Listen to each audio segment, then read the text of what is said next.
Hello all! ఈరోజు వీడియోలో Karnataka special recipe అయిన అక్కి రొట్టి అంటే బియ్యం పిండి రొట్టి ఎలా చేయాలో చూద్దాం. బ్రేక్‌ఫాస్ట్‌గా, స్నాక్‌గా చాలా బావుంటుంది. ముందుగా ఒక బౌల్‌లోకి 5 కప్పుల బియ్యం పిండి తీసుకొని అందులోకి సన్నగా తరిగిన 1½ కప్పు ఉల్లిపాయలు, పావు కప్పు క్యారెట్ తురుము, అరకప్పు సొరకాయ తురుము ఇది ఆప్షనల్. అరకప్పు కొత్తిమీర, 2 టేబుల్ స్పూన్ల పచ్చిమిర్చి పేస్ట్, 2 టేబుల్ స్పూన్ల కరివేపాకు తరుగు, ముప్పావు కప్పు పల్లి పొడి, 2 టేబుల్ స్పూన్ల పచ్చి కొబ్బరి, సరిపడా ఉప్పు వేసి అన్నిటినీ ఒకసారి బాగా కలుపుకొని ఇందులోకి కొద్ది కొద్దిగా నీళ్లు వేసుకుంటూ మెత్తని ముద్దలా కలిపి కాసేపు నాననివ్వాలి. ఈ పిండి నానకపోతే రొట్టెలు చాలా గట్టిగా ఉంటాయి.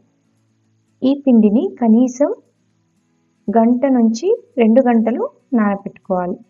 పిండి బాగా నానాక పెనంకి ఆయిల్ రాసి చిన్న పిండి ముద్దను తీసుకొని చేతులు నీటితో తడి చేసుకుంటూ రొట్టెని పెనం మీద ఈవెన్‌గా ఒత్తుకోవాలి.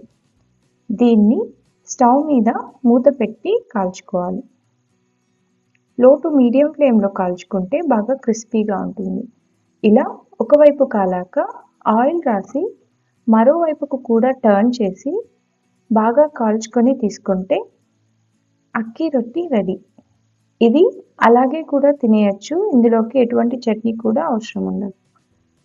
ఒకసారి ట్రై చేయండి. చాలా బావుంటుంది.